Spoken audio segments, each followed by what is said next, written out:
Oke, kali ini kita membahas PT Delta Dunia Makmur Tbk ya, atau DOIT.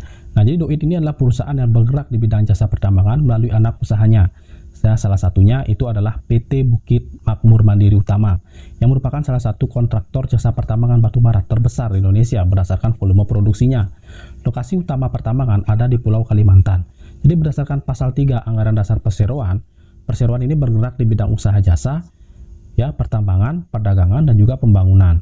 Nah, juga Perseroan ini menjalankan kegiatan usaha utamanya di bidang kontraktor pertambangan batubara melalui anak perusahaannya tadi. Untuk kinerja Perseroan, ya, itu dari segi pendapatan di 2022 kuartal pertama itu berhasil mencetak pendapatan sebesar 4,7 triliun yang naik ya 100% dari kuartal yang sama tahun 2021 sebesar 2,3 triliun.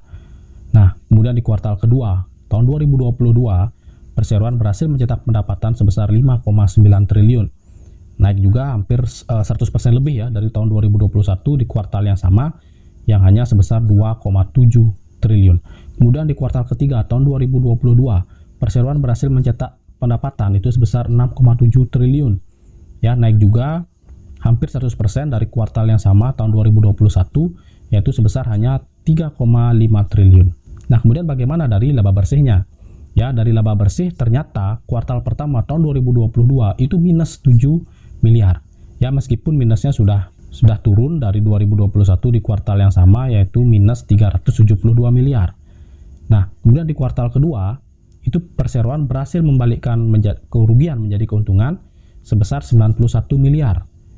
Dari tahun 2021 di kuartal yang sama yaitu masih rugi 104 miliar. Nah, di kuartal ketiga tahun 2022, Perseroan itu melesat laba bersihnya menjadi 229 miliar yang naik dari kuartal yang sama tahun 2021 yang sebesar 245 miliar. Nah, kemudian untuk manuver ke depannya, rencana-rencana yang akan dijalankan oleh Perseroan yaitu yang pertama, DOIT ini kembali memperpanjang periode buyback saham. Nah, jadi perpanjangan itu berlaku selama 3 bulan ya, sejak tanggal 25 Januari 2023. Perpanjangan masa periode buyback dilakukan demi menjaga pertumbuhan likuiditas harga saham di pasar. Nah, Direktur Utama dari DOIT ini mengatakan bahwa Perseroan merencanakan pelaksanaan perpanjangan periode pembelian kembali saham Perseroan dilakukan dalam waktu 3 bulan, sejak tanggal 25 Januari 2023. Nah, DOIT sebelumnya sudah memulai buyback saham sejak 7 Maret sampai 6 Juni tahun 2022. Lalu berlanjut lagi pada 8 September sampai 7 Desember tahun 2022. Nah, kemudian dari kabar yang kedua, rencana dari DOIT ini adalah tentang digitalisasi. Ya, jadi DOIT ini mendirikan Bukit Teknologi Digital. Nah, jadi entitas usaha yang berlabel Bukit Teknologi Digital atau BTD ini bermodal 3,71 miliar.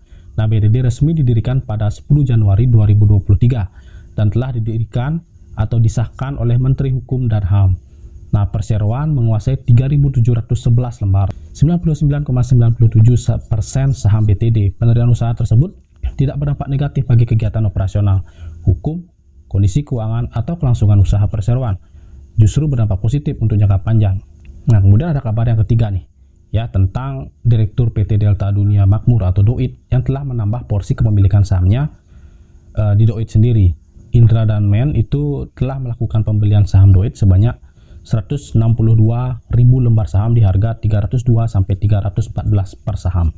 Kemudian berita terbaru dari DOIT itu adalah tentang bagaimana si DOIT ini ya itu menambah kepemilikan sahamnya pada perusahaan tembaga Asiamet Resources Limited atau ARS.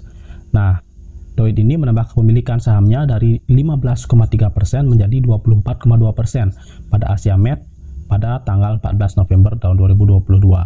Nah, jadi DOIT ini kan memiliki bisnis utama di sektor kontraktor pertambangan ya, khususnya batubara melalui anak usahanya yaitu PT Bukit Makmur Mandiri Utama atau BUMA.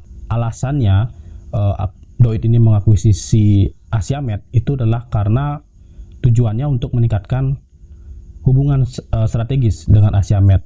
Jadi hubungan ini akan memperkuat posisi DOIT sebagai kontraktor pilihan untuk pembangunan dan penambangan proyek-proyek Asiamet yang sedang berlangsung.